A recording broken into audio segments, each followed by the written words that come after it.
Hello, everyone. Welcome to another episode of the Nothing to See Here podcast. Hi, it's Frankie. It's Hannah. Hulk Hogan died. Hulk Let's Hogan did just get die. that let's just get that out of the way. Yeah. If you don't So now, know, we are on a 2-month delay. We record 2 months in advance, so that's going to be old news by the time this comes out. Yeah, but we need to address it. Oh, we we have to. absolutely must. He's Yeah. he's the main character of one of our series for the foreseeable future. Mm-hmm. Yeah. Yeah. So sorry he's dead, I guess. Nobody likes it when people die, right? And he has a family and I feel for his family and everything. So anybody dying is bad. But he is a racist piece of shit. He is, and I would So like to Yeah.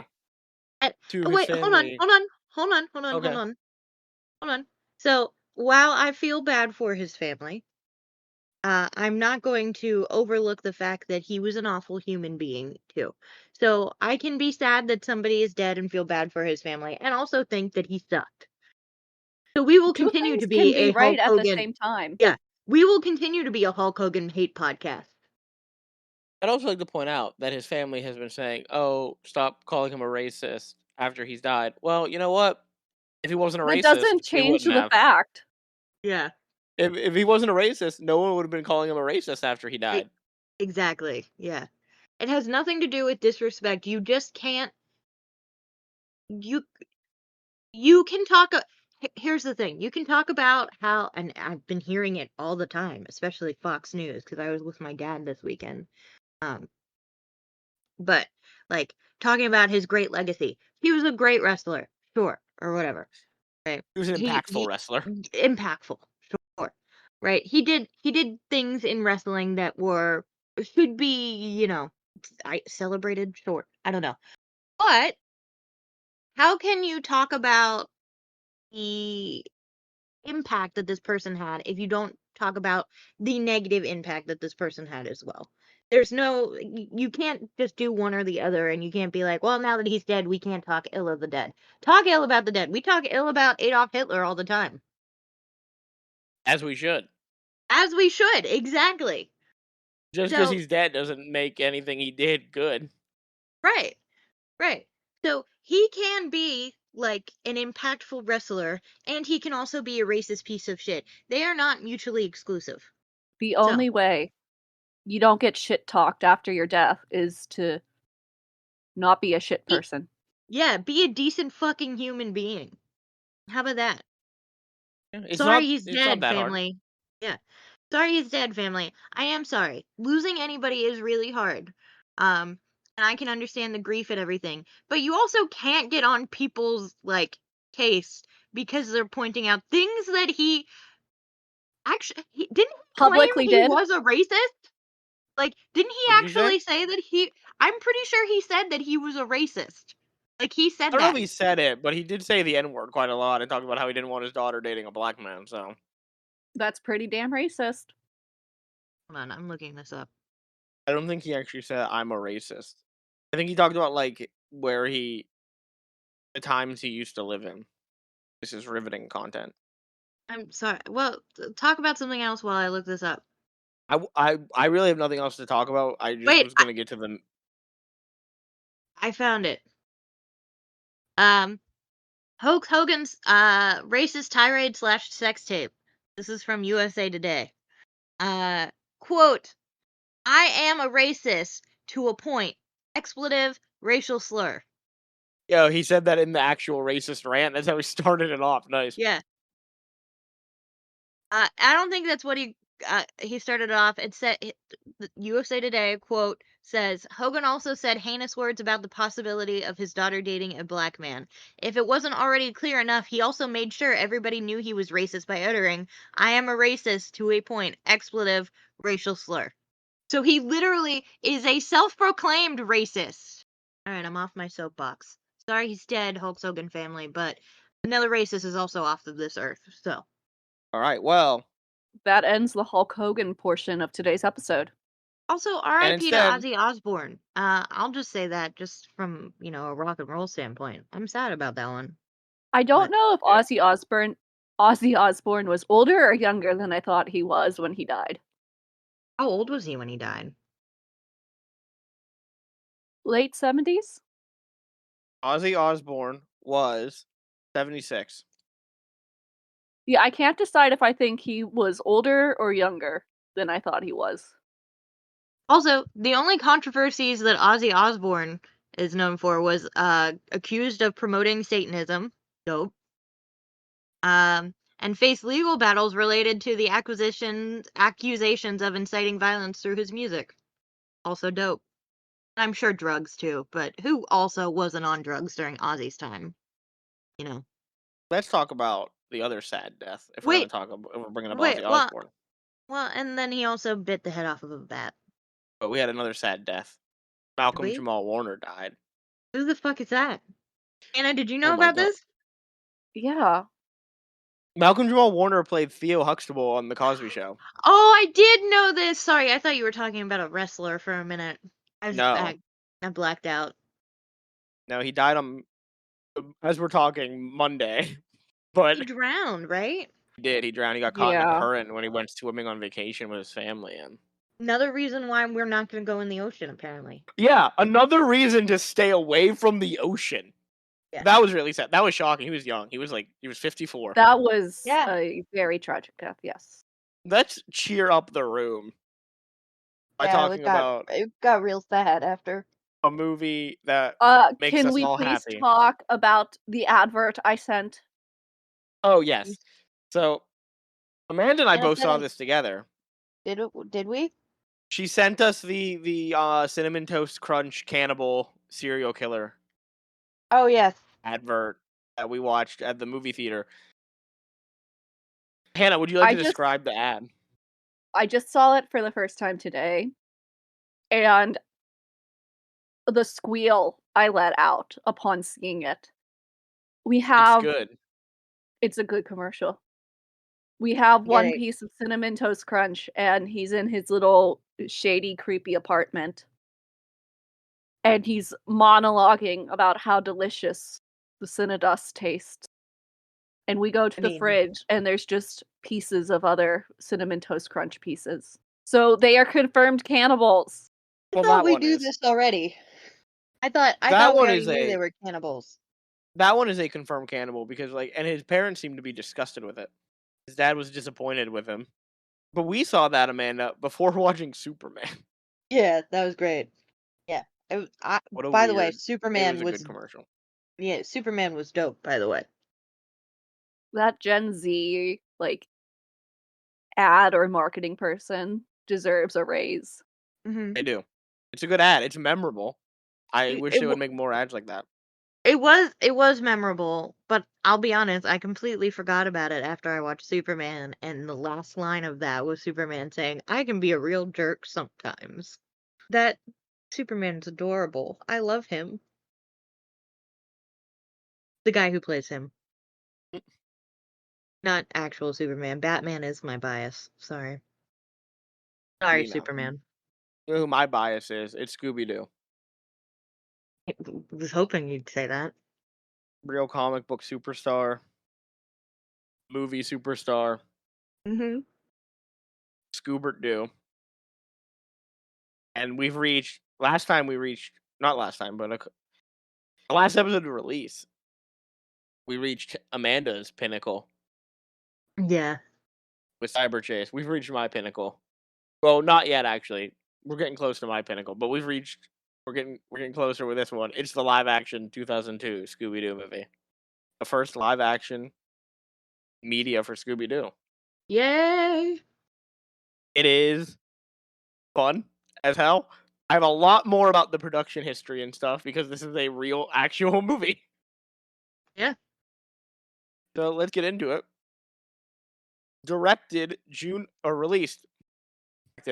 Released June 14th, 2002. Scooby-Doo is directed by Raja Gosnell. A screenplay by James Gunn. Nope. Story by We love James Gunn him. and Craig Titley, yeah, James Gunn who made Superman that Amanda loves. Yeah, we fucking love him. This We movie stand had James Gunn in this house. the Is movie was James filmed. Gunn the one responsible for the villain? Or was that Craig? I think it is James Gunn. He's talked about it. I have Okay. quotes from James Gunn on interviews talking about the development of the movie and like how much it changed and why Scrappy was chosen as the villain. Okay. The movie was filmed in Queensland, Australia, had a budget of $84 million, and made $275.7 million at the box office. Our cast, our live action cast, we have Freddie Prinze Jr. as Fred, So good. Sarah Michelle Gellar as Daphne, Matthew Lillard as Shaggy, The best choice. who will soon become our Shaggy for everything after Casey Kasem retires. Yep. Linda Cardellini as Velma. Yeah, she's so pretty. Round of applause for the main four. Whoa! We got someone else. We got Neil Fanning as Scooby Doo. Oh, I'm God. sorry. Yeah, way to go, Hannah. Yeah, Our Neil main Fanning four voices live Scooby-Doo. action is what I meant. Yeah. Scott Innes comes back as the voice of Scrappy Doo. That's actually fantastic. Yeah, so we do get him. Rowan Atkinson plays Emil Mondavarius. Isla Fisher love plays him. Mary Jane. And Miguel A. Nunez Jr. plays the voodoo priest who lives on Spooky Island. Fuck, So he's many one of my questions about that favorite- character. one of my favorites. He has one of the best lines in the movie when we get to it. Oh, I think I quoted it last time. you did. So, producer Charles Roven began developing a live-action treatment of Scooby-Doo in 1994. By the end of the 90s, the combined popularity of Scooby-Doo Where Are You, along with the addition of the script and updated digital animation, led to Warner Brothers fast-tracking production of the film. In July of 1998, Mike Myers of Shrek fame Yep. was reported to be co-writing the screenplay with Jay Kogan and was later on board to play Shaggy. Oh God, thank God we No. didn't get that. No. In October Matthew 2000, Lillard is the only Shaggy I will take. yeah, Mike Myers would be That would fun be in like so a role, weird. but not as Shaggy. In October of 2000, the film was officially given the green light, and Variety reported that Raja Gosnell had been hired to direct the film. Production started on February 12, 2001, at the Warner Brothers Movie World theme park with over 400 cast and crew, also taking over Tangalooma Island Resort for 6 weeks to film all the scenes set on Spooky Island. The production Tangalooma Island. Hmm. Tangalooma go there. Island Resort. We need to go there. The film But was it's originally not set. Spooky Island. No, it's I not. It's don't like an care, actually like really Hannah. nice resort. They're not gonna have the Spooky Island disco ball. Hannah. Shut up.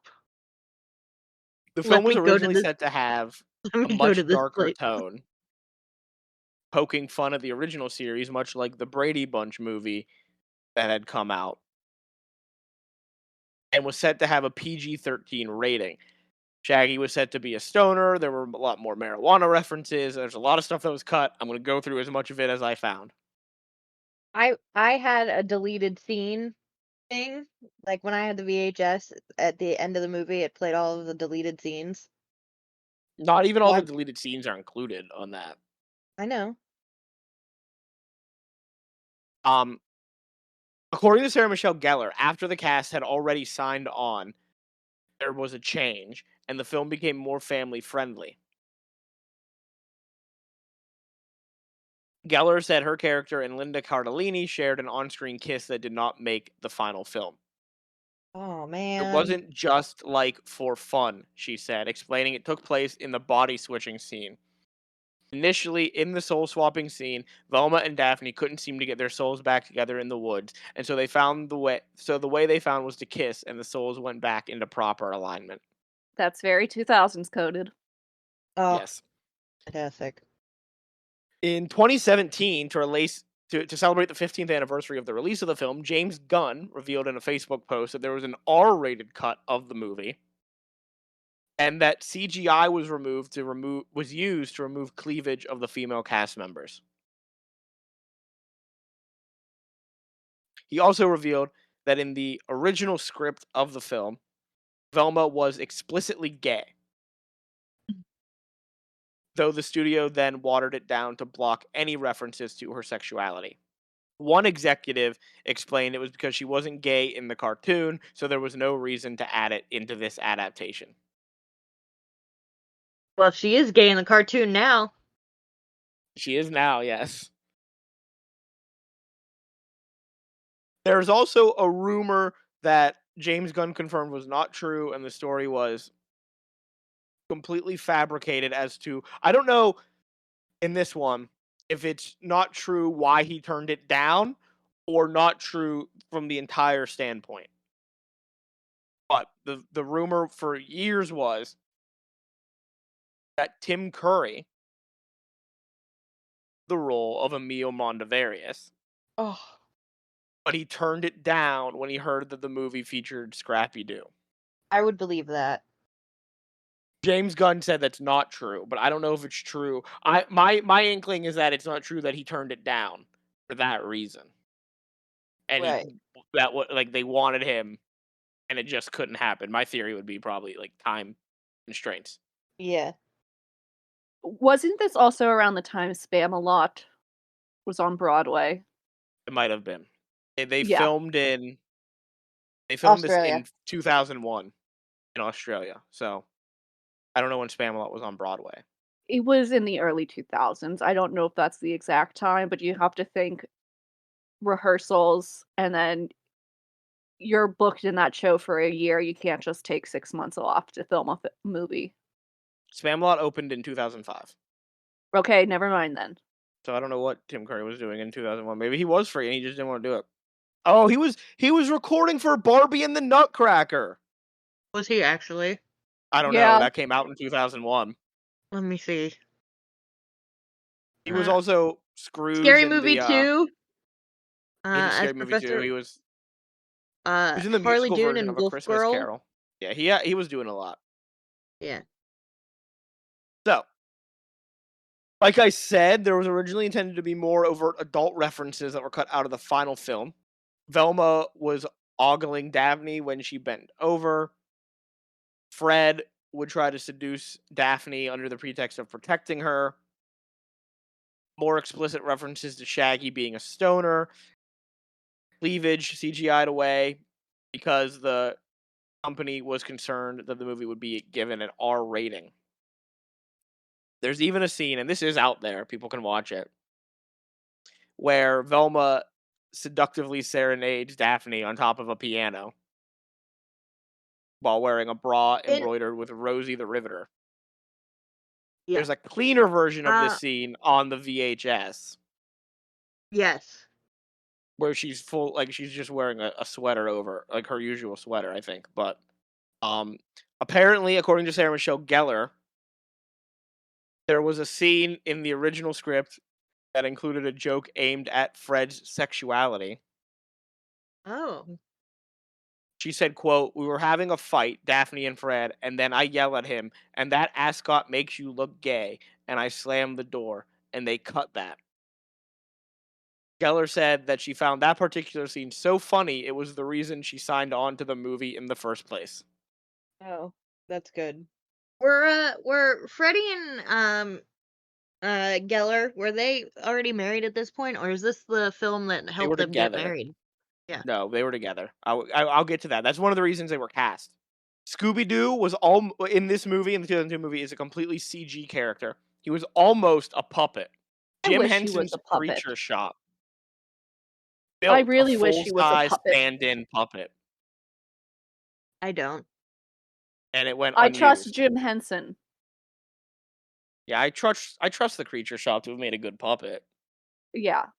The original script by Craig Titley is a lot different from the final film. Originally, this was supposed to be an origin story about how the gang first met rather than a reunion story. It featured Professor Hyde White and Old Hank from the first season of the original show, and many references to other Hanna-Barbera properties, such as Josie and the Pussycats performing at a party. William Hanna and Joseph Barbera were intended to make cameos at the end. When Warner Brothers bought Turner Entertainment, who owned Hanna-Barbera, they replaced Titley with James Gunn, who radically altered the script, though there are some similarities, such as a love interest for Shaggy, who unintentionally creates a rift between he and Scooby. Although in the original script, instead of a girl named Mary Jane who likes Scooby snacks, it is a goth girl named Candy who shares Shaggy's passion for food. There was a higher stakes story involving a cult that turned people into monsters for an evil apocalyptic cult, and more crude humor. Other differences include having the Kingston Mansion featured in the show's intro, having a large role in the first act, Scooby's collar being a relic of great significance, Fred living in the van that becomes the Mystery Machine because he used all his money to get into college, and an evil dog catcher out to kill Scooby-Doo. I was okay with this up until that ending. I don't want anyone trying to kill Scooby. Scrappy wasn't supposed to appear in the movie at all. Not even with that little backstory segment. James Gunn original draft does have a mention of him called where the US Ghost card threatens to put Scooby to sleep, with Shaggy adding, like, what happened to Scrappy? That is The so main dark. That is very dark. The main villain from the original draft from James Gunn was supposed to be Old Man Smithers, the Luna ghost from the beginning of the movie, living up to his vow of revenge. This is why all of the promotional materials have the Luna ghost shadow so prominent. Freddie Prinze Jr., Amanda, this will have you. They weren't married, but they were together. Freddie Prinze Jr. and Sarah Michelle Gellar, who had previously worked on I Know What You Did Last Summer, were romantically involved in the film and in real life. The director, Raja Gosnell, wanted a real-life couple to play Daphne and Fred, and they were his first choice. Freddie Prinze Jr. originally did not want to do the movie because he felt it wouldn't live up to the Scooby-Doo cartoons, but Sarah Michelle Gellar talked him into it. And Freddie Prinze said that he always showed more Fred. He always showed more arrogance than everyone else. So in the movie, I took the opportunity to make him as narcissistic and self-loving as possible. Succeeded. Sarah Michelle Gellar was also filming Buffy the Vampire Slayer while she was filming Scooby-Doo. So her schedule for this movie and Buffy was she would spend 2 weeks in LA shooting Buffy and 2 weeks in Queensland, Australia, filming Scooby-Doo, go back to LA, film 2 weeks of Buffy, go back to Australia, film 2 weeks of Scooby-Doo until they were done. That is disgusting. Just those flights alone. I would hate it. I would be dead. Jim Carrey and, like I said, Michael Myers were both originally attached to the movie to play Shaggy. So we could have gotten a Jim Carrey Shaggy as well. I mean, that'd be a choice.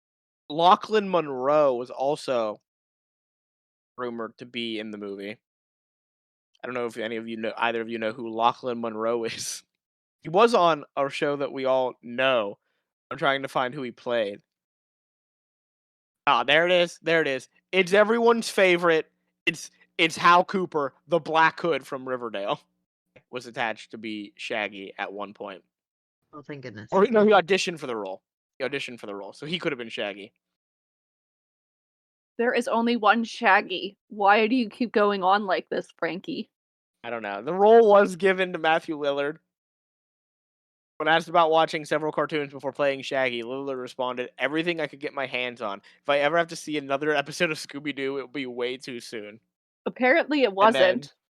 then, he'll be back in 2010 at the request of Casey Kasem, who had stepped down. You can't turn would down also- the request from Casey Kasem. No. Matthew Lillard would also poke fun at his appearance in this movie in 2003's Looney Tunes Back in Action, where an animated Shaggy and Scooby voiced their grievances over his portrayal during a lunch in the Warner Brothers studio cafeteria and threaten him if he doesn't play the character better in the sequel. Why do I remember this? I didn't remember it, and I had to watch it again. It's very funny. I feel like you just unlocked a memory. Isla Fisher said she grew up watching Scooby-Doo in Australia and said that the best part of making this movie was being part of an institution, something that has been in people's childhood and is something that means a lot to a lot of people. And then Linda Cardellini said she was also a fan of the Scooby-Doo series. A few other things that were cut from the movie. Fred, Velma, and Daphne meet up at the airport. We learn what all of them have been doing. Originally, they just tell us in the movie. Originally, they had flashbacks showing us what they were doing, but they were all cut out because they were deemed to drag out the scene. And Matthew Lillard confirmed that in the original script, Fred was gay. And that is how Freddie Prinze Jr. played the role. And so Yeah. there are I can see that. parts where you can tell that, but they don't make it overt like they did. I guess they did in the first test screening. On November 16th, 2001, the first trailer of Scooby-Doo was released in theaters with the opening of Harry Potter and the Sorcerer's Stone.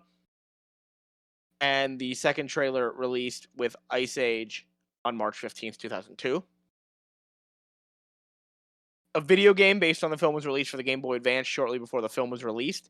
Played in a third-person point of view with multiple puzzle games and mini-games. The game structure is similar to a board game. It got a 64 out of 100 on Metacritic. It was a fun game. I had that game. I played it a lot. I couldn't beat it because I was bad at games as a kid, but Dairy Queen also began promoting the film with kids' toys, frozen cakes, and a limited edition Mystery Crunch Blizzard flavor. The film was released on VHS and DVD on October 11th, 2002, with deleted scenes, including an alternate opening animated in the style of the original television series. It was later released on Blu-ray on January 16th, 2007, and then released again on November 9th, 2010 as part of a double feature with Scooby-Doo 2 Monsters Unleashed, which I own. I own the double pack. Scooby-Doo debuted with $19.2 million on its opening day and $54.1 million on the opening weekend, and ranked number 1 at the box office. Film closed on October 31st, 2002, with a final gross of $153 million in the US and Canada, and making an additional $122 million worldwide. It was the 15th most successful film of 2002. It received mostly negative reviews on release. On Rotten Tomatoes, it has an approval rating of 32% from the critics. The consensus on the consensus on the site reads, though Lillard is uncannily spot on as Shaggy, Scooby-Doo is a tired live-action update filled with lame jokes. On Metacritic, the film received a weighted average score of 35 out of 100, and audiences polled by CinemaScore gave the film an average grade of B+.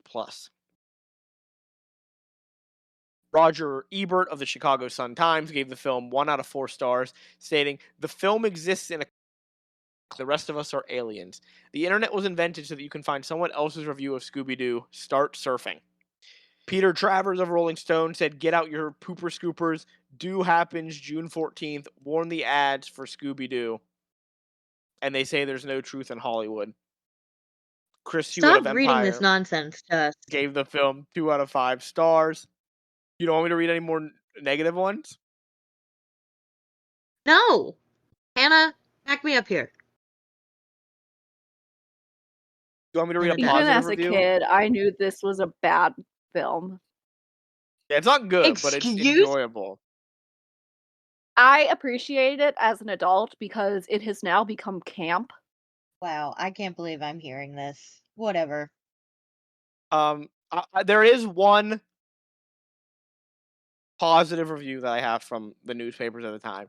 Frank Striever of the Washington Post gave a positive review stating, "You don't want to love this, but you will.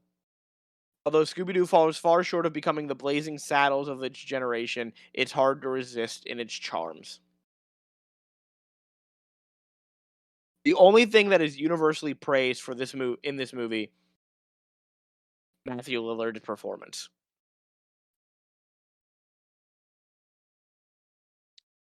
Truffles movie has come did- in to praise Matthew Lillard. The movie did win some and was nominated for and did win some awards. Doesn't it have an Oscar? This better It not be doesn't a have an Razzie. Oscar. Well, some of them are Razzies. Why did I Sarah think it Michelle had an Oscar? Gellar won the Teen Choice Award for Choice Movie Actress in a Comedy. Freddie Prinze Jr. was nominated for the Golden Raspberry Award for Worst Supporting Actor, but lost to Hayden Christensen for Star Wars Episode 2. The movie was also nominated for another Razzie, Most Flatulent Teen-Targeted Movie, but lost against Jackass the movie. It did win a Kids' Choice Award for Favorite Fart in a Movie. So, Wow. it won some prestigious awards. Favorite Fart in a movie? I remembered what bad movie has an Oscar, by the way. Is it Suicide Squad? Yes. All right, so we have the two IMDb reviews. It has a 5.4 on IMDb. I'm going to read the good review first because it's fun. It's not as fun. It's just a good review. 10 out of 10. Left by Sam Jamie on February 4th, 2020. Sam Jamie says, "One of my favorite childhood movies.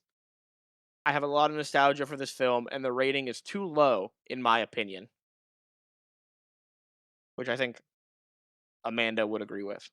The 1 out of 10 rating that I'm reading here, left by Nivifica? I don't know how to pronounce it. Left on June 9th, 2023. I think this might be a joke rating, but I want to believe it's not. So we're going to go in believing it's not a joke rating. I can't believe this is a 1 out of 10 review. I can't believe the creators turned Scrappy-Doo into a monster.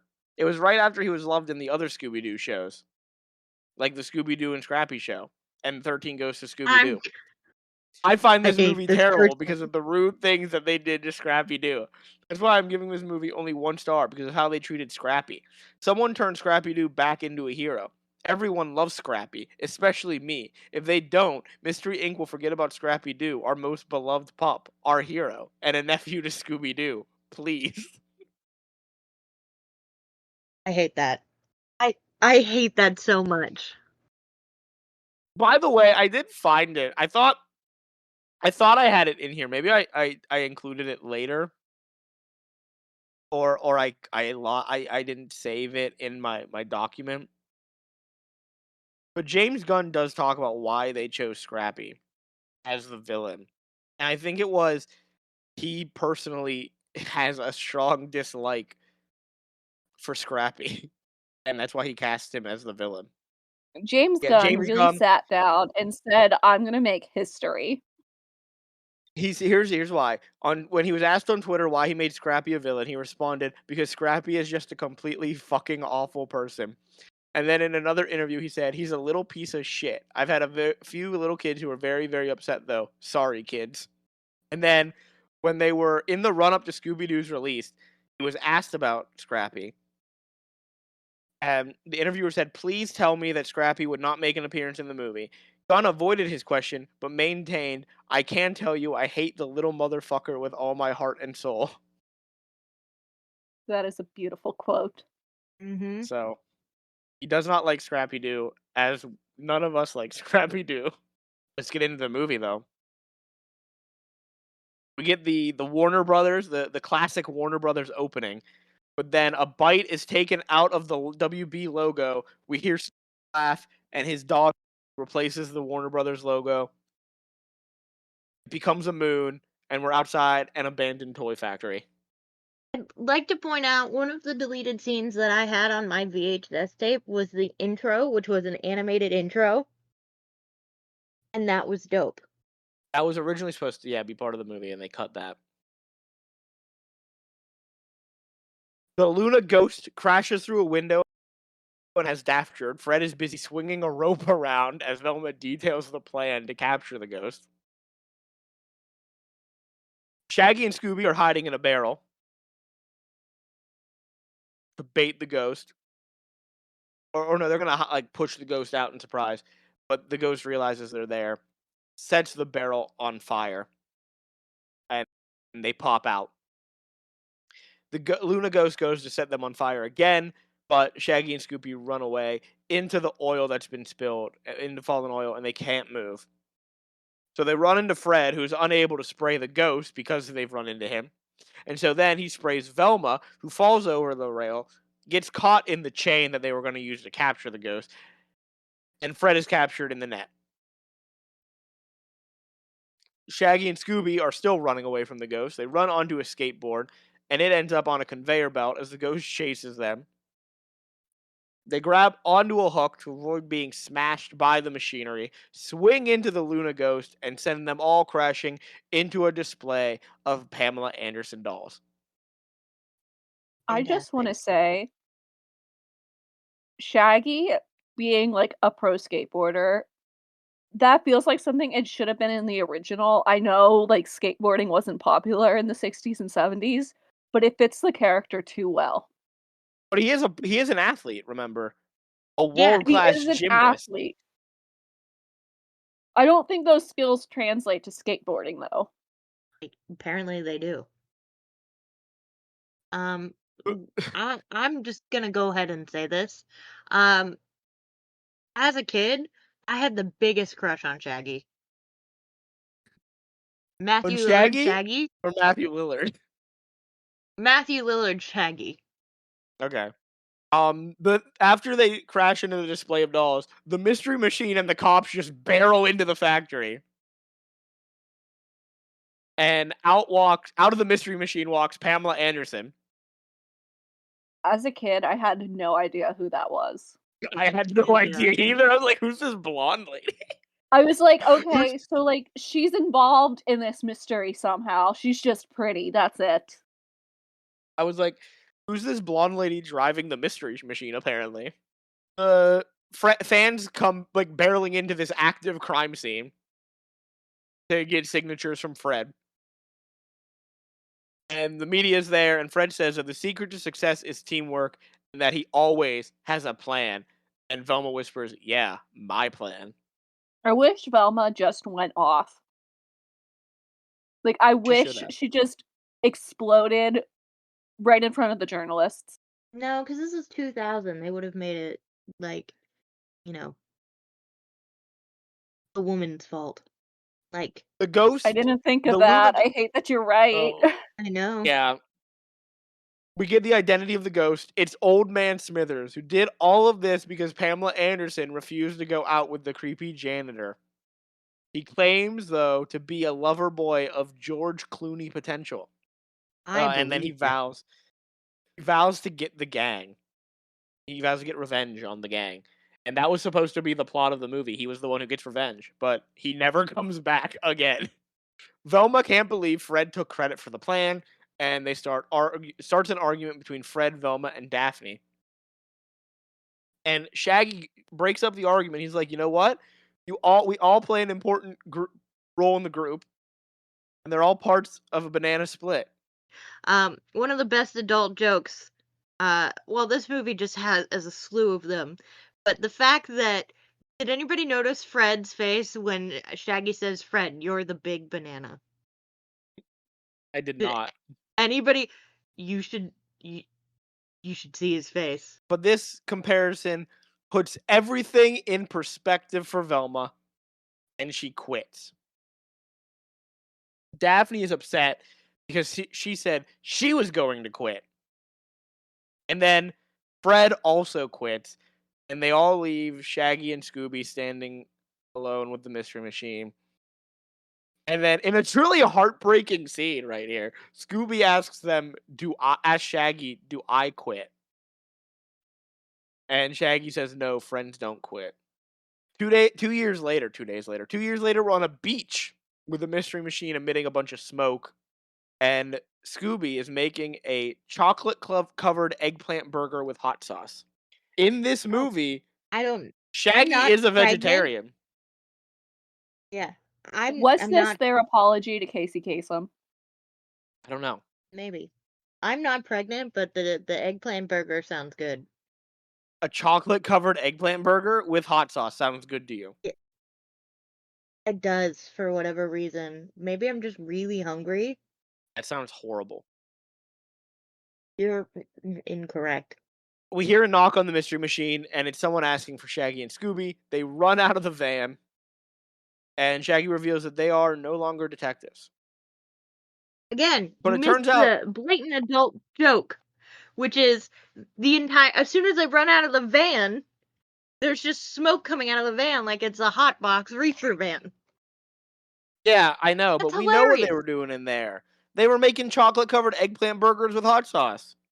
It turns out, though, this guy isn't there for them to be detectives. Well, he is, and he isn't. He just has an invitation to Spooky Island. And for them to solve a mystery for $10,000. And they get free airfare and free hotel, and nothing entices Shaggy and Scooby until they're told it's all you can eat. And they are ready. Did you not? Again, you passed a great joke. Amanda, I don't have to. When I'm writing the entire plot of a movie, I don't have time to write every joke down. Well, you should. Shaggy says, "We don't go near any place with spooky, haunted, forbidden, or creepy in the name." And then Scooby goes, "Or hydrocolonic." And Shaggy says, "Right, or hydrocolonic, but that's for a whole different reason, man. Do you know what hydrocolonic is? No. It's inserting a water shooting tube through your rectum and cleaning your colon." See, I don't think that's a good joke because a lot of adults might not know what that means. Most adults should, because you should get your colon clean. Let's break right, the well- word down for you, Frankie. I know what it means based on the word. I get it. All right, we're at the Hydrocolonic. airport. We at the airport, and it's illegal actually to talk about rectums at the airport, so or colons at the airport. So Is it? Is this no, another but post 9/11 thing? Yeah. yeah, it's a new post 9/11 rule. You didn't hear about it? Anyway, No. we're at the airport, and Fred and Velma run into each other. Fred reveals what he's been doing. He's on a book tour. He's written a self-help book called Fred on Fred, Many Faces of Me. What a stupid title. It's Velma is really working fucking dumb. Velma's working at NASA and is on a journey of self-discovery. And then we hear someone complaining. And it's revealed it's Daphne. She's upset that she can't have 7 carry-on bags. And then reveals that she is also a black belt. Quite impressive Shaggy- for 2 years. To get a black belt in 2 years is very impressive. I want to say it's also impressive that Fred wrote a book in that short period of time, but we don't He know did not write that. we don't know the quality of the book. Yeah, it's also probably a good book, but we also don't know the quality of the book. So Shaggy shows up and he is excited to see everyone. But they wonder where Scooby is. They don't allow big dogs on the plane. So Scooby is dressed like a grandma. Even though Scooby was personally invited. Yeah, but I don't know if they run the airport, do they? Like, it is a Spooky Well, Island it's branded it's plane. Spooky but, like- Island Air. Oh. Maybe, well, TSA rule. TSA, yeah. They won't let him on the plane. Just like they won't talk about rectums. Yeah. Shaggy is super excited that everyone's there. He wants to put all their hands in and do the woo. Daphne says only if Fred and Velma do it. And Fred walks away, leaving the others to do the same. So we're on the plane and Fred Daphne. Yeah. Be your own woman, Daphne. Fred and Velma are sitting together, as are Shaggy and Scooby. Shaggy is about to eat a sandwich when he sees a super cute girl allowing Scooby to steal the sandwich from him. The girl asks if she can sit with them, and Shaggy has no problem with it, which means this is one of those airlines with no assigned seating. Ugh. It also Remember has when an that was open a thing? bar. I hate that. That's not a good an open bar and an airplane, not a good combination. It's Spooky Island Air. Spooky Island Air sounds great right now. Shaggy It has no also problem allows with her. cats. And well, cats are sometimes allowed on planes and small dogs. Shaggy has no problem with her sitting with them, but she starts sneezing because of her dog allergies. When she says she's allergic to dogs, she doesn't understand why she's sneezing. We all know. Yeah. So Scooby is sent back to sit with Velma and Fred.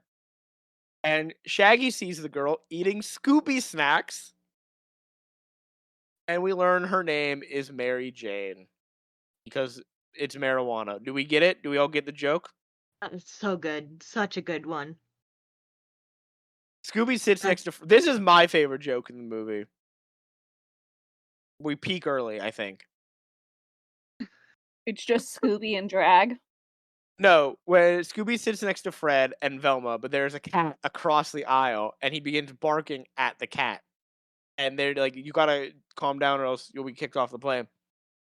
Fred says to Assert Velma, dominance. "All you have to do to assert dominance is flick the dog on the nose." So Fred flicks him on the nose and goes, "See?" And then turns to Scooby, and Scooby just fucking punches him in the face, and then Yeah. begins to chase the cat. Still want to be on this flight, Amanda? Yes. Yeah. All right. Well, we've landed. We get to Spooky Island. It looks like the coolest amusement park ever. There's a creepy tiki display greeting everyone, and it greets the gang personally. It's a meal. It's a meal. It's Rowan Atkinson. Mr. Bean is here. Wait, hold The on. owner. What? Hold on. I'm gonna sound really stupid here. You mentioned that we all know why Mary Jane is sneezing. Isn't it because she's allergic to Scooby? Yeah, I said that. Yeah. She's like, I'm allergic to dogs. That's the only time I sneeze. Yeah. There's not another innuendo. It sounded like there was an innuendo. No, I don't think there was. No, it's just her being stupid. Oh, okay. All right. Emil's happy that they're all here, but Daphne tells him that Mystery Inc. is broken up. And Emil's like, well, if it's broken, it can be fixed. And he needs Spooky Island to be fixed. Because the people leaving look like sober, well-behaved college kids, and they weren't like that when they arrived. Damn right they weren't. And we see an example. Everyone's partying as they get off the plane, and when they're waiting for the to get back on the plane to leave, they're all just like fucking staring straight ahead, no expressions on their faces. One of the guys who gets off the plane goes to greet one of the girls he knows, and she just fucking picks his ass up and tosses him like 20 feet away. Mm-hmm. Now it's nighttime, and Velma is asking a guy in a shiny skull mask if there are any weirdos running around. And then Ingu Tana comes out with his best pal Zarkos. Everyone say hi to Zarkos. Hi, Zarkos. Yes. He's talking about the history of the island. And Velma notices there are some college students just standing there, stone-faced and chanting. All the workers surround Velma, and we see a creature in the flames. Velma, not impressed, because she sees the holographic projectors, and Ingu just pats her on the head, which is like, is that the most condescending thing? I don't know. I think part of that pat was just like, great, you figured it out. Shut up, please. Don't let anybody else know. It was kind of a pat because, like, it was like, congratulations, you're an asshole kind of pat. Yeah, it's kind of like, because to be fair, imagine bringing her to like a magic show. I was gonna say, Oh, or you could even like never the bring her. theater. Yeah. You could never bring her to a 'Cause magic it's like, show. oh She'd look, ruin it. Mary Poppins is flying, and she's like, no, she's not. The wire's right there. Yeah. Shut up, Velma. Yeah, like, exactly. suspend think your it was one of disbelief for those, 5 like- minutes. I think it was like a pat of like, congratulations, you ruined it for everybody who was having a good time. So then we cut to Dead Mike's bar. And Scooby gets a phone call. Someone says he has a bag of hamburgers for him if he walks to the dark part of the forest where no one can see him. Fucking love And this Scooby man. agrees. This dog. Shaggy wins a claw machine little voodoo head or shrunken head for Mary Jane on the first try, and he says it's his only useful skill. Shaggy, that's also my only skill. So Really is. Oh my god. I can't believe that. as I'm surrounded right now by 3 different stuffies that I've won with claw machines. Yeah. We see Daphne encounter the Voodoo Maestro, as they call Yes. him, This is the best joke. who is doing something weird around a hanging chicken carcass. I did write this one down. She says that she is there looking for clues. And he tells her, here's a clue. Purple's a fall color. It's the middle of It's the May. middle of May. He tells her to leave the island and to never go into Spooky Island Castle. She thinks this is reverse psychology to capture her, but then says that he thought that she would know it was reverse psychology to capture her, so she actually has to go to the castle. Then we go to the forest with Scooby. He's there. There are signs leading him to the hamburgers, which are in a sack tied to the tree. Right. And as he reaches for them, a creature is stalking behind him, but Scooby has accidentally pulled a tree branch back, and it hits the creature. The creature then chases Scooby and gets flung into being run over by the roller coaster. Yep. No one on the roller coaster seems concerned by this. That's fine. We're fine. Scooby goes to tell Shaggy that there's a monster chasing him because he doesn't realize the monster has been run over by the roller coaster. And out from the woods comes the bunny mascot. Yeah, woohoo! What the fuck is the bunny mascot supposed to be? I like him. I don't know what he is. Was this bunny mascot like a brand's mascot I in have the no idea. 2000s? It doesn't look familiar to me. Was it It like looks like the it, looks like it the reminds prototype of Dead Mouse. It kind of reminds me of that sarcastic bunny that was popular in Yeah. the early. Yeah. I'm wondering if I'm just confusing those bunnies, I'm gonna look or up if this sarcastic bunny. it was like Frankie, a you bunch of defi- graphic tees. Yeah. Sarcastic bunny shirt. Yeah. It's not at all like that though. It's like this bunny has like lines for eyes, and the sarcastic bunny T-shirt, it looks like a normal cute bunny. Their vibes are similar though. Yes. It It's was like some, it's very out of place on Spooky Island. I I really just I really just like him. Oh, But here we go. I don't know. Oh no, never mind. Google AI. Google AI has told me what it is. It's completely wrong, but I would love to read it to you guys. Please do. In the 2002 live-action Scooby-Doo movie, the Bunny Man is actually a mascot costume worn by a character named Scrappy Rex, a transformed and vengeful Scrappy Doo. All right, there we I go. do see that people have gotten tattoos of this bunny. Of course they have. You know what? Me too. So I want that. the bunny comes out. Mary Jane leaves and gives Shaggy a kiss with the shrunken voodoo head. Daphne comes into the bar to get Shaggy and Scooby to go with her into the spooky castle, but they refuse. Scooby Well, acts yeah. like he has Did you hurt his really paw. think that was gonna work? Scooby acts like he's hurt his paw and says he will go in fearlessly for a Scooby snack, which he's given. Shaggy goes in then because he doesn't want to be left alone. When they're in the spooky castle, they find Fred is also there. Some weird footprints. Wait.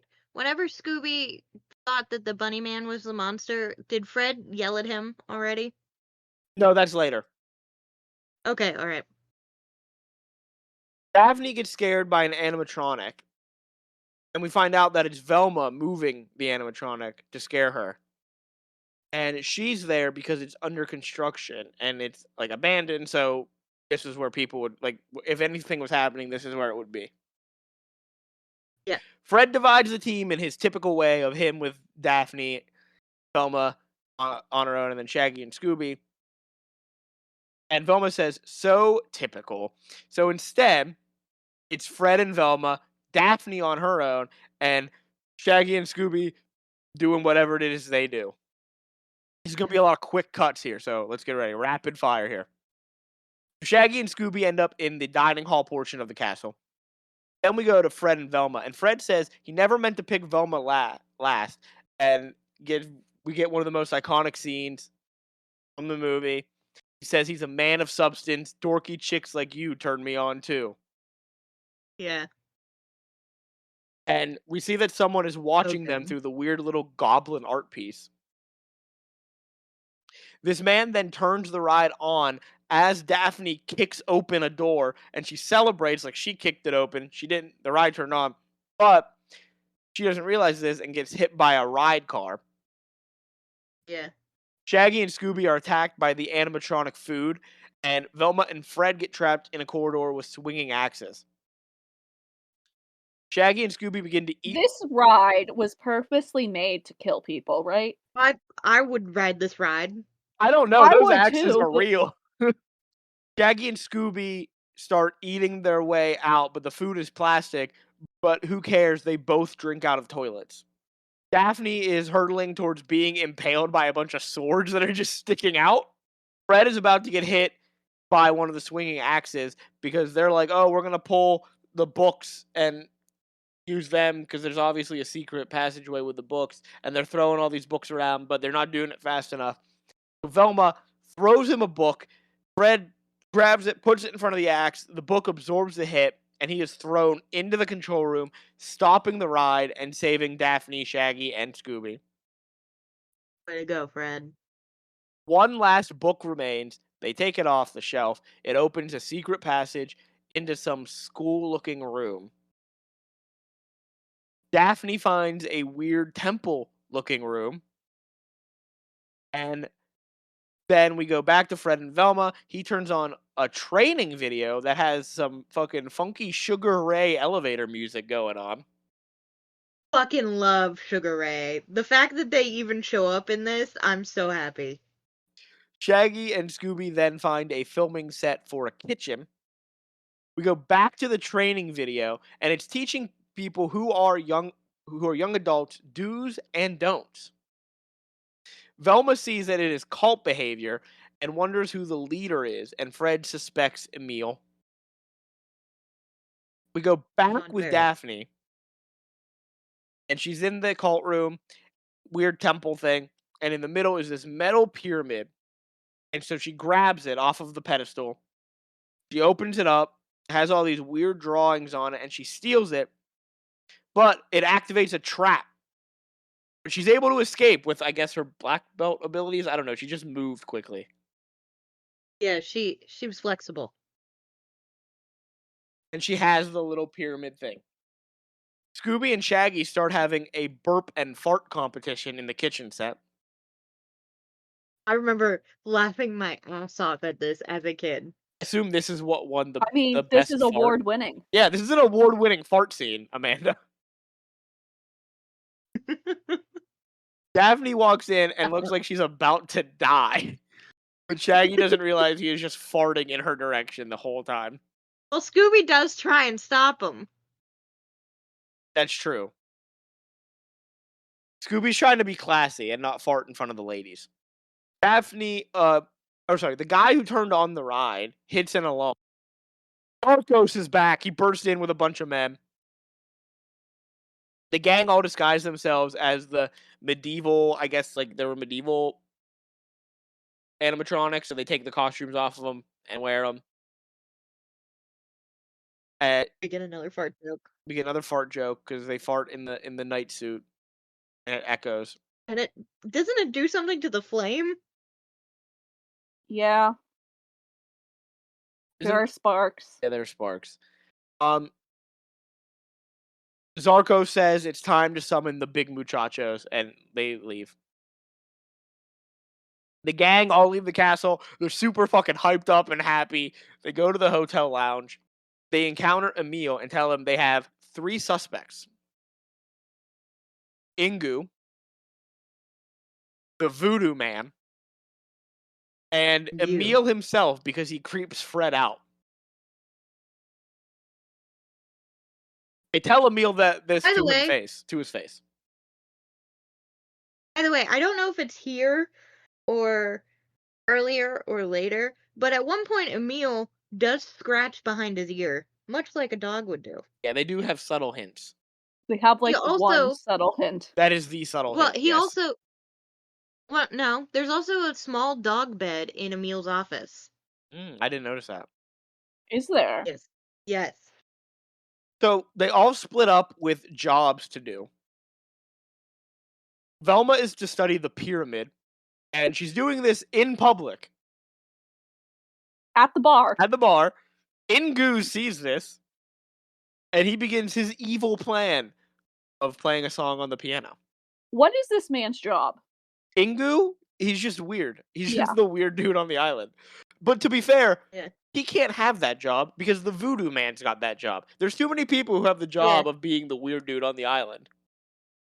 Yeah, but Ingu is the hired weird man on the island. The voodoo guy doesn't seem like he's hired He at all. just He lives just lives there. Some random dude comes up to Velma at the bar. I wanted them to get together. No! He doesn't even have a name. He's an unnamed character. He was cute. Character name is Velma's friend. He comes up to her at the bar, asks Which- her about the pyramid. We find out it's called the Daemonitis. Where did she get the name from? She can read ancient languages. Anna. Yeah, she's I just wouldn't- smart. I don't think it's written on the thing though. It has a Apparently it label you is. didn't see. I'm so- It was made in China. It's on the very bottom. Yeah, it says the Daemonitis made in China, not for sale. Exactly. Not for individual Not- sale. Ingu is using his piano playing to listen in on the conversation.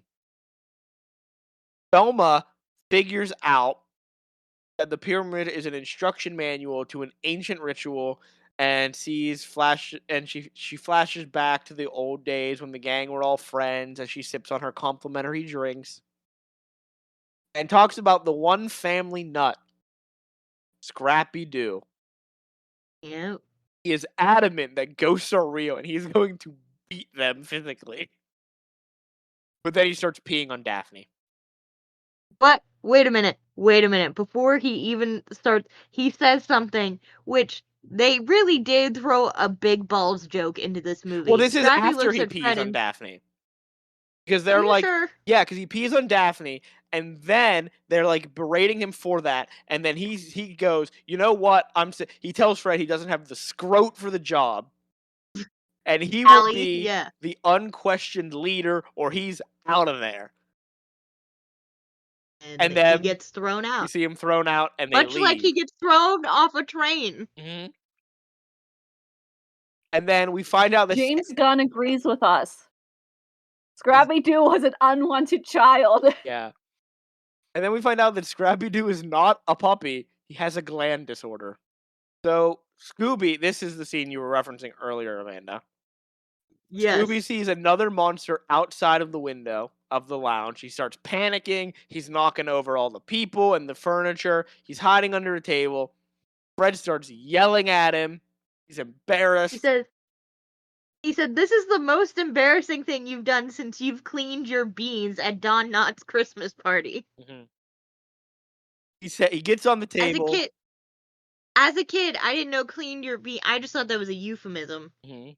Or not even a euphemism. I just thought that was just kind of like a phrase that you say. I now understand what he means. Tell the viewers what he means, Amanda. I don't want to. Say it. This is where you draw the line. Fine. Scooby licked his balls at Don Knotts' Christmas party. Yeah, dogs do that. Yeah. Well, Um, I don't know why that would be the most embarrassing thing. yeah. Fred gets Maybe for a talking dog. yeah, maybe he's more civilized. Like, my dog Waffles, he did that right after he came inside today. I embarrassed him by asking him if he needed a bath, but, he doesn't talk. He's just doing some normal dog behavior. Yeah. Fred gets up on the table that Scooby's hiding under and says there's no such thing as monsters. As a monster, bursts into the lounge and takes out Fred. So good. The monster then burps into Fred's face and Fred is knocked out. Hmm. More monsters start invading the lounge and Velma has lost her glasses. A monster gives them to her. She thinks the monster is wearing a mask, goes to pull it off, but this is a real monster and it doesn't come off, and she gets knocked out by this monster's halitosis as well. There's a guy the guy who was hitting on Velma goes to help her. He gets immediately captured. He did absolutely nothing. He tried. Ingu goes for the pyramid, but Daphne's able to grab it before he can get there. She goes to protect Emil, but a monster bursts from the floor and grabs him. And we get a chase sequence as Shaggy, Scooby, Daphne, and Mary Jane all run from the monsters. Scooby gives one of the monsters a manicure and then grabs the rest on the run in a luggage cart. They crash through a window, land on an awning, and bounce to the ground. The monsters jump out the window but crash through the awning because they weigh too much. By the way, I feel like I need to put a shout out for this entire soundtrack. I loved this movie soundtrack, and I love this chase scene music. It's a So great you remind me soundtrack. of the man. Yeah. The monsters have caused untold property damage and are dragging people away. Daphne wants to follow the creatures. Shaggy wants to leave and let the creatures eat Fred and Velma. Hmm. They go to where Ingu was. They follow the monsters to where Ingu was doing the cult show, and Mary Jane calls for help from the Coast Guard. She tells the Coast Guard her friends were kidnapped, and the Coast Guard guy says they have a unit nearby, but then he gives an evil smirk and laughs with another Coast Guard guy. They're in on it. The Coast Guard are in on it. Way to go. So, with Shaggy, Scooby, Daphne, and Mary Jane, they're on the pier, and they wake up. Everything has been repaired. And the people who were taken, they're just playing on the beach enjoying a Sugar Ray concert. Yeah, they are.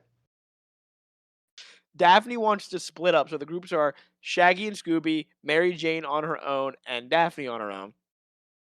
Mark McGrath, noted frontman of Sugar Ray, Yep.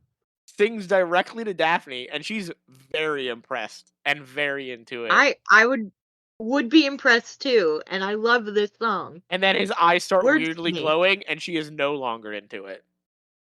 Yeah. Scooby finds Fred dancing, and he is acting super weird even by Fred standards. His Chad moan is in full effect. At one point, he actually says biatch. He goes, yo, the biatch was like, what? And I was like, later on, like, he actually said biatch. I think he bypassed language guidelines. Yeah. So, we hear a loud crash, and then all the teens there begin breathing the bad breath of the monsters, and Fred says, "Get the dog." Another chase happens. The best Zarkos. chase. Yeah, Zarkos finds Daphne and grabs the pyramid as Shaggy and Scooby are chased into a work shed attacked by Fred and Sugar Ray. The shed, though, has ATVs in it, and Shaggy and Scooby ride out through the park. Mm-hmm. Shaggy almost hits Mary Jane, who says there's something wrong with her friend, and she hops onto the ATV with Shaggy. One of the possessed teens grabs onto like the ATVs have like little tails. He grabs onto the tail, but he gets sideswiped off. Mary Jane gets hit by a tree branch as they're riding, and Scooby sees that she is actually one of the monsters. Yep. What a fucking twist that was. As a kid, That's I horrifying. always thought the guy who was being dragged by the ATV had sandals on. So I thought he was pretty much like losing his toes doing this scene. You paid attention to that shit as a kid? I don't. Well, I thought he had sandals on. I was just like, that looks painful, and like you see his like feet dragging on the ground, Would be painful though. and I Yeah. was just like, he's wearing open-toed shoes. He's like on a beach on vacation. So Shaggy, Scooby, and Mary Jane end up at the cult show stage, and Scooby starts barking aggressively at Mary Jane, backing her off, but Shaggy defends her. Also, she stopped sneezing around him. Yeah, she Should be a does. She sign. only ever sneezed once. No, she doesn't. She sneezes in all of the scenes around him, like once at each scene. Okay. Shaggy and Scooby get into a fight, Except this one. except now, yeah. Shaggy and Scooby get into a fight, and Scooby ends up falling into a trap door. And Shaggy says he has to save him, and then Mary Jane goes, "No!" We're like, "Oh my God, Jesus Christ, calm down." Get a cough drop. Yeah. And Shaggy says, "Friends don't quit," and he dives in after Scooby.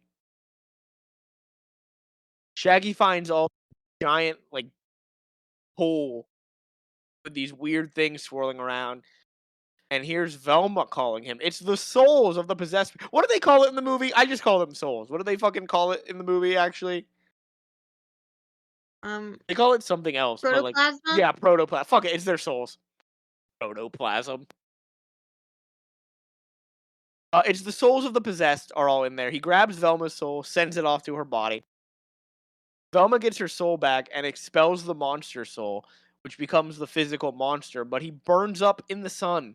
Gets covered in gross pimples. Aw. Those are sun blisters. Shaggy finds Fred's soul and Wear sends it. sunscreen. Yeah, wear sunscreen. Amanda, big proponent of sunscreen. I'm such a big proponent of sunscreen.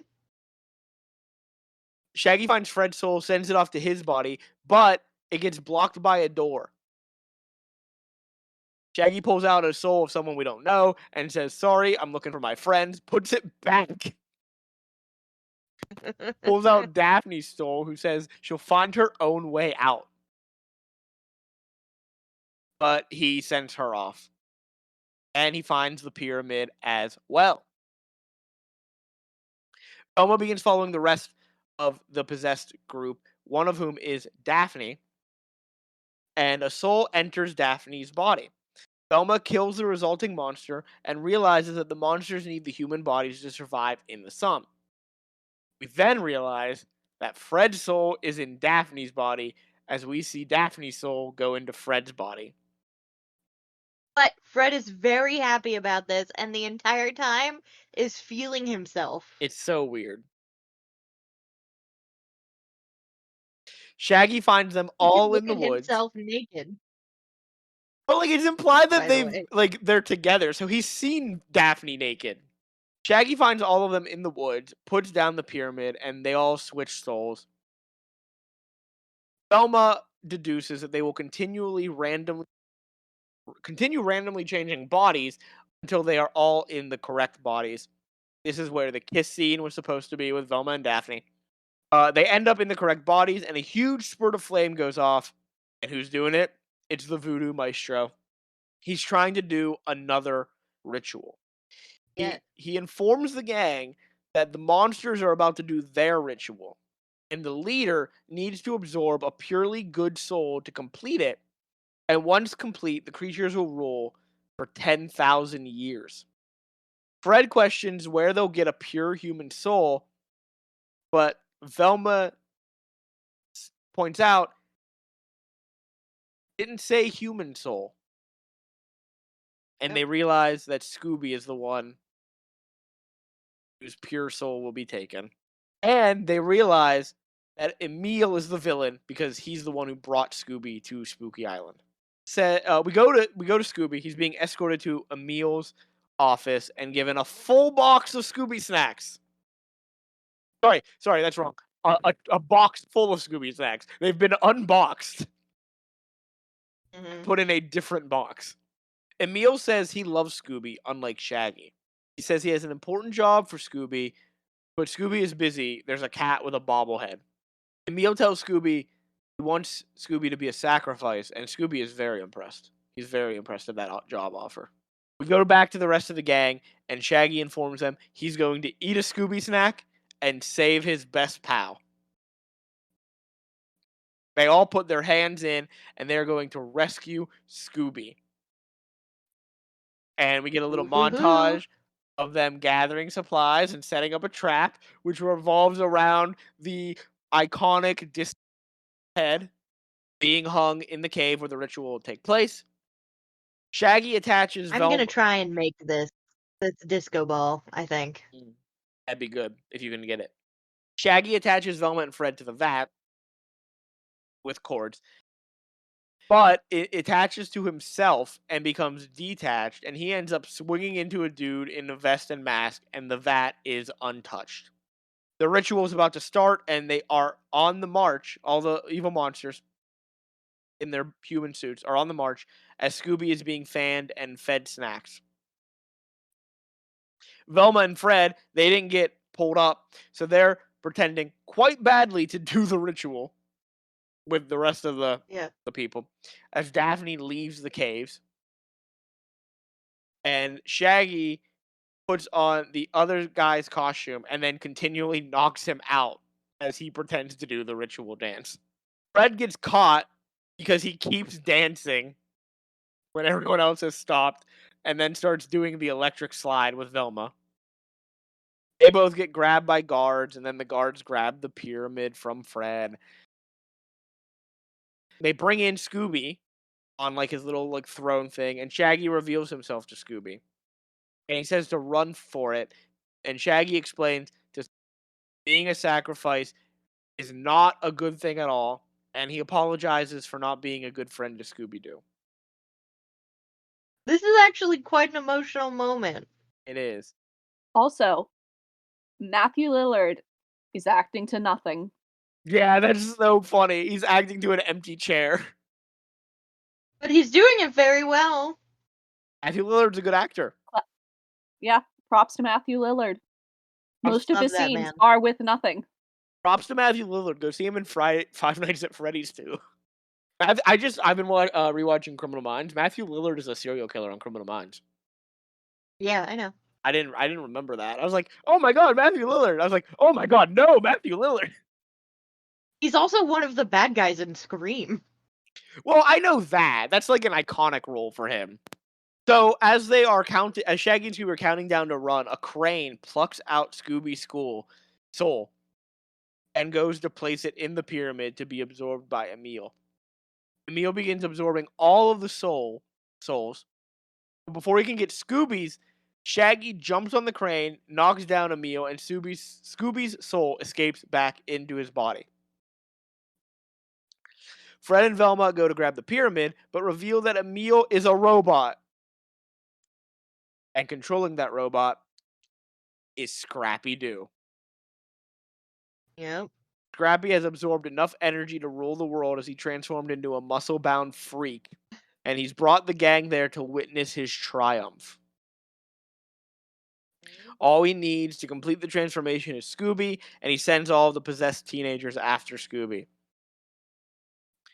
Daphne is out of the cave, and she's struggling to open up the vents to bring the sun in the cave, and Zarkos appears. Daphne begins fighting him. Thanks. My question is Zarkos, like, is he actually Zarkos? Like, is he cognizant or is he a monster too? It seems so, because Zarkos and Ingu get arrested with Scrappy at the end. Okay. What were they offered? Yeah, what did this puppy offer you? That you're like, yeah, we're in.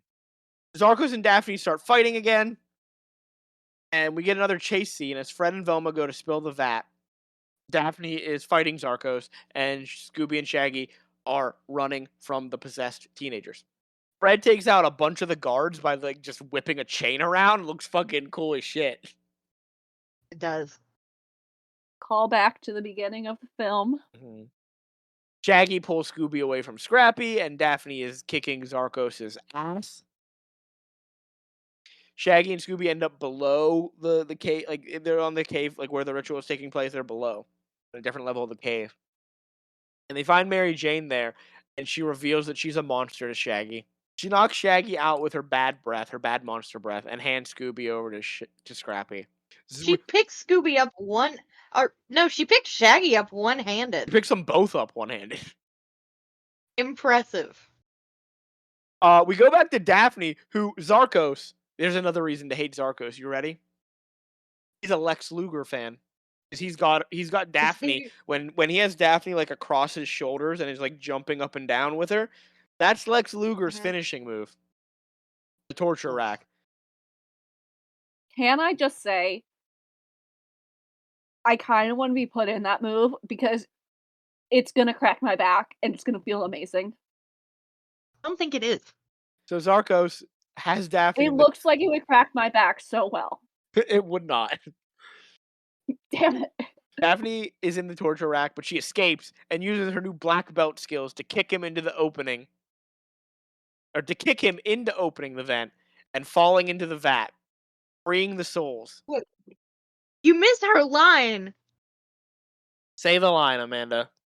I forget what he says what he says first, but in response to that, she goes straight up and slams him down. Oh, she asks him who's the damsel in distress now. And he goes, right. me? And she goes straight up. Straight up. And that was such a badass girl moment in early 2000s that I was like, yeah. That was feminism. Yeah. That's We loved that. 2002 feminism. 2001. This came out in 02. No, it came out in 1. It was filmed in 01. It came out in 02. I don't believe you. I have the release date right here. I said it earlier. Fine, whatever. It came out on... Dad says 2002. Yeah. Alright, fine. So he's kicked into opening the vent, falls down into the vat, freeing all the souls. Daphne releases the disco skull, killing the monsters. Scrappy says he's still going to crush them. But Shaggy uses the crane to tear off the pyramid, freeing the souls that Scrappy had already absorbed, and turning him back to his actual small size. And then Scooby just fucking slaps him into the wall. Yeah. Well, Shaggy also calls him a bad puppy. A bad, bad puppy. Yeah. Fred and Daphne kiss, and we hear a mysterious banging from below. It's the real Emil. He's there. He looks like Tom Hanks in Castaway. That weird dude that has no name. Thanks, Velma, for helping him. Go away, weird dude. Get out of here. And she punches That's him. Velma's friend. That's his name. That's his legal name. Legal name. And she punches him. Yeah, In like the boob. like a friendly punch, though, not like a aggressive, mean punch. Yeah, but then That she is snorts. so leftover from the Velma comes out as a lesbian draft. That is the friend zone punch. Yeah. Emil says Scrappy showed up at an audition for Evil Elves. And the next thing he knows, he's in the hole, and Scrappy is a mechanical version of him. Mary Jane comes over and thanks Shaggy for saving her, and before they can kiss, she sneezes and gives Scooby a little kiss instead. So Shaggy got cucked by a dog. Way to go. The Coast Guard do arrive, and everyone celebrates the gang as they're leaving. And the media ask Fred how he solved the case. And he begins to answer, then sends it over to Velma, who gives credit to the entire team. Wow, character growth. Scrappy's about to call the Mystery Inc. a meddling group of sons of bitches, but is cut off before he can swear. And That's Daphne's the best joke in the whole thing. Yeah, and Daphne's mouth just opened. She's like, "Oh my god." And then the gang announced they are officially back together. And then we get another innovation from Scooby-Doo. Scooby-Doo, innovators of the after credit scene, as we know. Now innovating with a during the credit scene. A mid-credit scene, if you will. Like Marvel does. So Marvel just really ripping off of Scooby Doo. Yeah. Um, in this mid-credit scene, Shaggy and Scooby officially get their all-you-can-eat meals and are having a hot pepper eating challenge. Scooby eats the whole jar minus one because Shaggy has already eaten one. He's going nuts, smoke coming out of his ears. He grabs a whole jar of water, hits his face off of a metal pan. Shaggy douses his tongue in ketchup, and steam starts like coming off of his tongue. And then Can we Shaggy, also just one more thing I'm gonna add here. Can we also acknowledge that these peppers, I'm not a pepper eater, but they look amazing. they look so good. I know. I would love those peppers. Yeah, I would love to try them as well. You don't even like spicy food either. Exactly. What does that mean? Then Shaggy they must be grabs really good. Shaggy grabs two more jars. They both dump in the full jar and then scream, and the movie ends. Guys, I fucking love this movie. What I a love good this film. movie What a so much. good film. This is cinema.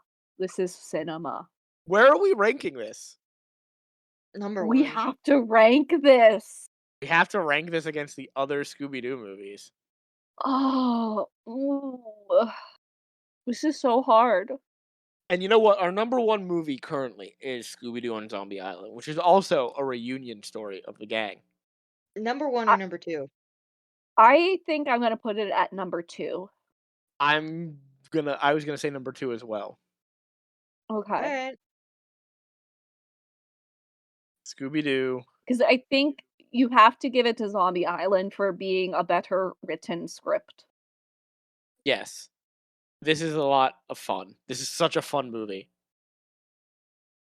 But objectively bad. Yes. That's it for this episode of Scooby-Doo.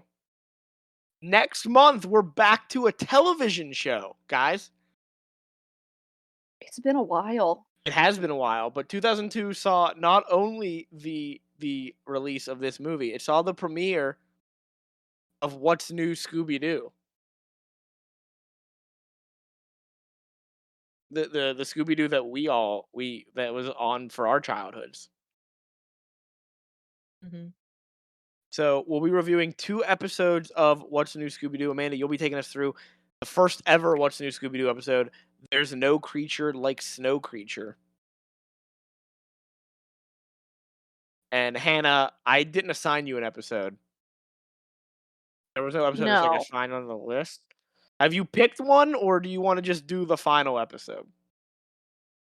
Well, we talked about doing the one episode I thought was inspired by the Mongolian death worm, but then that is our October Scooby-Doo episode, and there is a Halloween episode of What's New Scooby-Doo.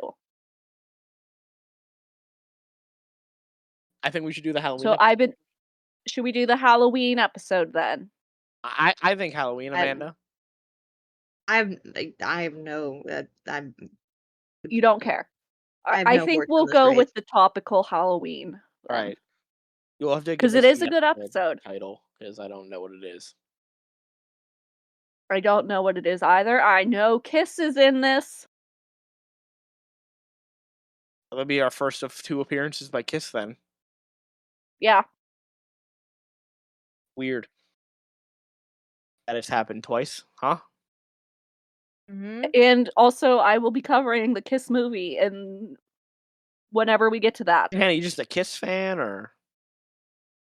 No, but my aunt is, so I guess like, she put that in my head, I guess. Okay. Well, that's next month. Hannah, you have control of the show next week. I do. So what are we doing? Are you just And going to give I us another vague received- hint?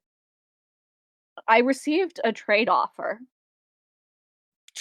This is a fucking sports. What are we doing? You received a trade offer. I received a trade offer from a production company. Fuck. I And wish. it's that we received. See, this is Go this is ahead. why you should have let me know about a trade offer, because then I should have told you to add a sound to the soundboard. Oh, Everyone who listens to our show and likes sports, so maybe like the one of you. Just imagine the NFL draft trade sound in your head. All right, go on. All right, what's happening?